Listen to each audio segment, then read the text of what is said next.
சிவகங்கை மாவட்ட திமுக கலை இலக்கிய பகுத்தறிவு பேரவையின் சார்பில் 20ஆம் நாளான இன்று கழகத் தலைவர் தமிழக முதல்வர் மு.க.ஸ்டாலின் அவர்களுடைய ஆணைக்கு இணங்க மாவட்ட கழக செயலாளர் கூட்டுறவுத்துறை அமைச்சர் அண்ணன் கே.ஆர். பெரியகருப்பன் அவர்களின் அறிவுறுத்தலின்படி முன்னாள் அமைச்சர் அண்ணன் தென்னவன் அவர்கள் தலைமையில் நகர்மன்ற தலைவர் அண்ணன் சே. முத்துத்துரை அவர்களின் முன்னிலையில் நகர்மன்ற துணைத் தலைவர் நகர திமுக செயலாளர் அண்ணன் குணசேகரன் அவர்கள் முன்னிலையில் நகர்மன்ற உறுப்பினர் அமைப்பு சாரா ஓட்டுநர் அணியின் துணை அமைப்பாளர் பூமிநாதன் அவர்கள் பொதுமக்களுக்கு நீர்மோர் சர்பத் ஆகியவற்றை வழங்கினார்கள்.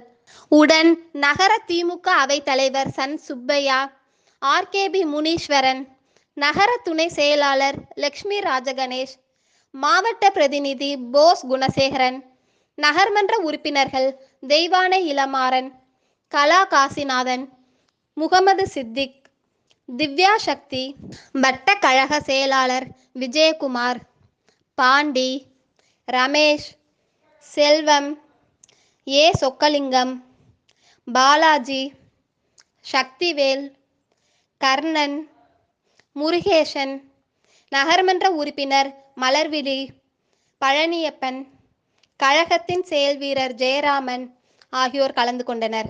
மாவட்ட கலை இலக்கிய பகுத்தறிவு பேரவை துணைத் தலைவர் காரை சுரேஷ் ஏற்பாடு செய்தார்.